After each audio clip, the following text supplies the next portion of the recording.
let's get into the actual news today, man. And we're going to start with this news about Christopher McQuarrie's Superman. I'm going to play this 50-second clip that's going viral. And yeah, obviously a lot of fans, DC fans are, they're struggling because this clip, just watch it. Here we go. Was Oh, let me restart it. The first 5 minutes of my Superman movie, which was imagine you remember Pixar's Up? Sure. A sequence with no dialogue that covered that character's. Yeah. Okay. The first 5 minutes of the movie was a setup after which you knew exactly what made Superman tick, Yeah. and exactly what Superman was most afraid of, and why Superman made the choices that he made. And it would have been epic. It would have been epic. In 5 minutes, the scale of the movie would have been absolutely extraordinary. The first 5 minutes. Now, he goes on to say some interesting stuff about how you don't need to be beholden or captured by, the Donner Superman or the Donner theme, or, a lot of people, because this is just like 50 seconds. There's a whole segment from the podcast, which I recommend you check out if you're interested in what we talk about here today, right? But, and maybe you already have, but, so he goes on to talk about how he wouldn't want to be in the shadow of the Donner stuff, which a lot of people feel like is a sort of dig at what Gunn is doing. I mean, Gunn is leaning super heavily into nostalgia, and he's clearly evoked the theme. He has his son, one of the Christopher Reeve's relatives or son, is in the film as well. So, Gunn is making a big nostalgia play here, and it seems like what Chris was going to do was going to be to do something truly epic in scale and really, really big. Now, he goes on to talk about Green Lantern, and he goes on to talk about how Green Lantern would have been a character that he suddenly realized. In fact, I have this pulled up for you here. Let's see what he said. He said, I suddenly realized how they had amazing similarities, which also allowed for amazing conflict and amazing universe expanding resolution. Okay, so dude, this is all sounding like crazy, but in a good way. So I can speculate a little bit about what I think this was going to be, but also we of course need to just talk more about what he said and kind of break down why this didn't happen, why fans are so upset about this. Okay, so at the beginning of his statement here, he's talking about a 5 minutes sequence that's very similar to Up in so far as it's silent. It's telling a big story, and he says you would know exactly what Superman stands for, who he is, and what he is most afraid of, okay? And I find that really interesting. Now, I think, because he says scale, and it would have been epic, right? So I almost feel like this sequence in some ways would have really played on the immortality of Clark and his, potential future and how he wants to be, a shepherd of humanity. And so I'm really curious exactly what this would have been. He doesn't give away what it would be, but this is clearly something that he's thought a great deal about. And you could just tell by the energy he's giving off. And of course, he's an incredible storyteller, right? We're a lot of people that watch this entire podcast from Josh Horowitz walked away, and I've seen the tweets saying that Christopher McQuarrie is what Hollywood needs right now. And he just spoke in a way that just felt like he was really a storyteller, understanding the audience, understanding the characters, and respecting the medium. And there's a lot of pushback to dull ideas that Hollywood has. Even the idea of not leaning into nostalgia as heavily seems like a bit of a shot or a counter programming to what Hollywood is currently doing. Which is really interesting. But going back to the actual plot here, this idea of epicness and scale and what Superman is most afraid. Well, what would Superman be most afraid of? I think Superman would be most afraid that after a long, long life, he would actually have to survive and witness the consequences of his actions. And I think, you know, just the way I understand the character is like Clark's ultimate fear would be trying to be Superman and be good, and then seeing that it didn't work and that some of his decisions pushed humanity in the wrong direction. And then he wouldn't just die. He would live seeing the consequences of that and watching humanity destroy itself. I think that's what he would fear. There's also potentially this idea that Superman, even with all of his power, can't really control certain things like humans that he loves dying and stuff like that. It's also possible he's thinking of the scale of the entire universe. Like, it's really wild. This idea of it being epic is interesting. And then when you think about adding that in to him saying this, suddenly realize that they had the amazing similarities, which allowed for amazing conflict and amazing universe-expanding resolution.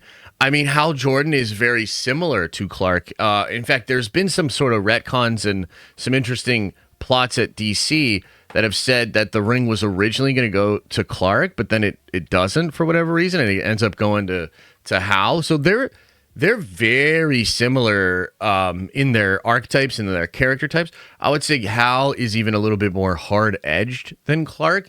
Really like, I'm going to get this done. That's probably like his military background. He's completely fearless. Clark is not fearless, but there's not a lot that Clark needs to be afraid of, right? Which is kind of interesting. And then this whole idea of like universe expanding resolution. I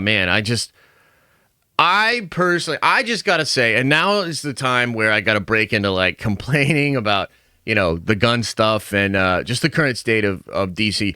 And I'll say as a caveat here, I'm not trying to make this into a, oh, dude, screw Gunn, like screw the DCU thing. I just spoke yesterday about how I'm actually coming around on this whole thing. I'm starting to get really excited about the potential DCU. And DC overall deserves so much better, right? And if Gunn's the guy to take that up and make that work for audiences in a way that will mean more DC content for me, like, I'm down. So I know a lot of people are going to clip out me and whatever and try to make it look like I absolutely hate Gunn and I'm against his Superman. That's not it. I'm critical, but I don't hate it. But I do just have to say that this bugs me, okay? It bugs me because what Chris is talking about resonates with me, and his whole attitude and energy resonates with me, and Gunn just never felt like the right guy for the job. I mean, Gunn is a very competent filmmaker, but he's infantile, adolescent, you know, goofy, silly. That's his wheelhouse. Look at all of his other projects, you know what I mean? And I just felt like that's not what we wanted with Superman. And of course, I love Henry Cavill as Superman. I mean, that's obvious, right? I love Henry Cavill as Superman. I'm a big Zack Snyder fan. But it's important to remember that even Cavill was not necessarily the biggest fan of the dark and dire, you know, Superman. He wanted more of the Boy Scout. Actually, famously, Cavill was supportive of Joss Whedon coming in around the time of the Justice League cut. And that was because he was not so in love with what Zack was doing with the character. Okay, so you have McQuarrie and you have Cavill, okay? And they were actually talking a lot about this. And I think they shared a lot of similar ideas for this. And I remember a couple of things, so I want to bring a couple of things up here. Number one, there's this tweet here from Christopher McQuarrie. This was in 2019, where he's talking. He says, it's too complicated to explain it. Tied into the Superman movie that Cavill and I were proposing, no takers. The studios have never cared for my original ideas. They prefer that I fix their broken ones.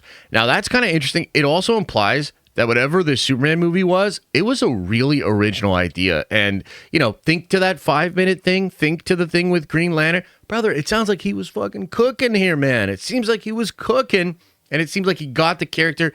Cavill was on board. They were really crafting something special. Now, there's a series of tweets. This is an interaction I remember in 2020. So a year after this one that we're looking at here. And it was Chris having a back and forth with Rob Liefeld, actually. And Rob he was a little bit vague about it, but he said that he pitched this Man of Steel 2 thing with Cavill to Warner Brothers. They declined. And basically the TLDR was, Chris was saying after 30 years of being told no, even an idiot like me knows when to just walk away.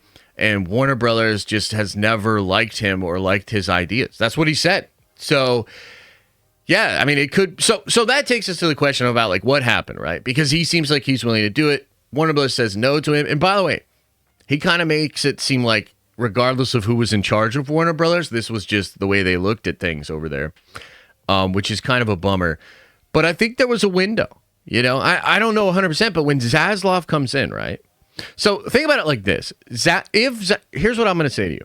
If Zaslav came in and said, I want MCU, and then if Gunn gets hired and Gunn had said, we're going to just shift the DCU into like my direction.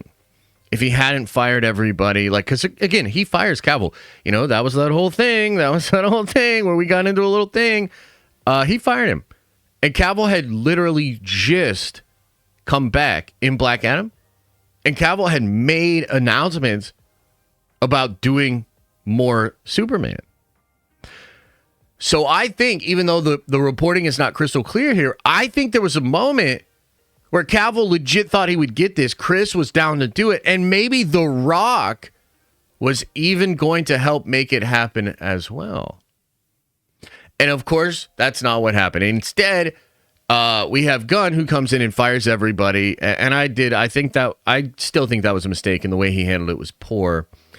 And then Chris doesn't do this movie, obviously. But I was told that around this time, when things were uncertain, when Rock was making his move before Gunn got officially hired, I was told Chris and Henry were really trying to make this happen. So, that's a tough one, man. That's a tough pill to swallow. Again, it's not that I'm totally against Gunn Superman, and there's parts of it that look really cool, and I'm excited to check it out. But in an age where the superhero genre is, I don't know, it's out of vogue, I guess, a little bit, and it doesn't have enough freshness. I think the truth is the genre needs fresh ideas and fresh perspectives. I think Christopher McQuarrie is that guy. And frankly, everything he said about, I mean, dude, and also like Tom Cruise as Hal Jordan, like that's not confirmed either, but there were big rumors that Tom Cruise was being looked at for Hal Jordan, like they were in the trades. Maybe not in the trades. I actually don't remember, but I remember those reports. You probably do too. I like Tom Cruise a lot, so I pay attention to all these things. You know, when he was rumored for Tony Stark in Multiverse of Madness and stuff. So can you imagine Henry Cavill Superman, Christopher McQuarrie, Tom Cruise as Hal Jordan, and it's universe expanding? Like, bro, I'm sorry. That's just so much cooler than what I think Gunn is cooking. You look at the plot leaks, you look at the rumors for Gunn's thing, and it's like, okay, so yeah, this could work. It's not really pushing the envelope. I mean, I guess in one regard, it's pushing the envelope, but it otherwise feels like kind of corporate safe with a Gunn slant Superman. And I just would have much preferred Christopher McQuarrie's vision. So it's wild that this actually came out, that we can talk about it at this length and with the details that we now have. I'm very curious as to what you guys think about this. So let me know in the comment section if you're watching this on the Clips channel, or even if you're watching this video on the streaming channel. Let me know what you think about that, okay? Thanks for watching, and if you like this clip, smash a like on the actual video and subscribe to this channel. That way more of these clips get into your feed. I've also linked the full episode below if you want to check out the entire thing, including the Q&A we do with fans. You can also watch this show live. We do it live Monday through Friday at 11 a.m. Eastern Time. And you can also find all of my content, including the videos I put on my main YouTube channel, on the podcast feed.